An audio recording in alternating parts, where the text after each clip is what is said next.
We have been pushing for answers for weeks now after a San Diego family was detained at gunpoint while crossing the border, all over what they say was a case of mistaken identity. Customs and Border Protection still hasn't answered our questions. But now we do have a big update. Our reporting made its way to a member of Congress who now tells us the agency has agreed to open an investigation. As we hear from NBC7's Shelby Bremer. Daddy, listen what they say, okay, Papa? No, again, don't be scared, okay? Don't be scared, okay? Pick up your seatbelt. This video shows customs officers at the San Ysidro Port of Entry detaining Joshua Durazo's family late last month. One by one, handcuffing them at gunpoint as they returned home from a funeral in Mexico. Hands up, hands up, hands up.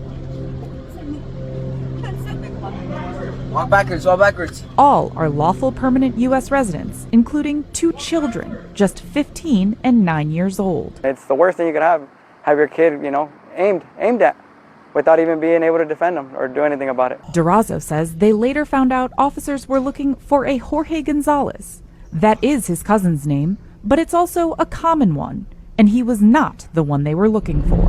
But what happened?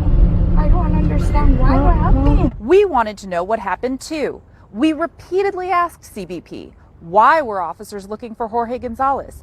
Why did they draw their weapons? Now, we're not the only ones asking. We need all the answers, and we're demanding them. Congressman Juan Vargas says when our story reached his office, they too contacted CBP. I apologize to the family.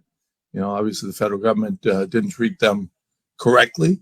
And, they've got a real gripe here that they're right about. He says it's clear to him under the agency's own rules, this never should have happened. Do you believe that it violated CBP's own use of force policy? Yes, I do. I don't see any other, answer other than yes. I do. I think it does. Vargas says CBP has opened an investigation into the incident. Clear. But an investigation alone isn't enough, he says. It has to come with transparency. I think they're trying to backtrack a little bit and say, well, we don't make everything public. No, this one has to be public. You have to release the information. That, he says, then puts CBP's procedures under a microscope to make changes so this doesn't happen to anyone else. Will it happen again? I hope not, but it could.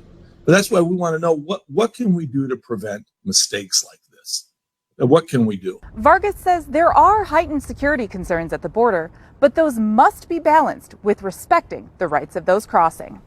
Shelby Bremer, NBC7. The family tells us they have since filed a formal complaint with CBP and are also considering legal action.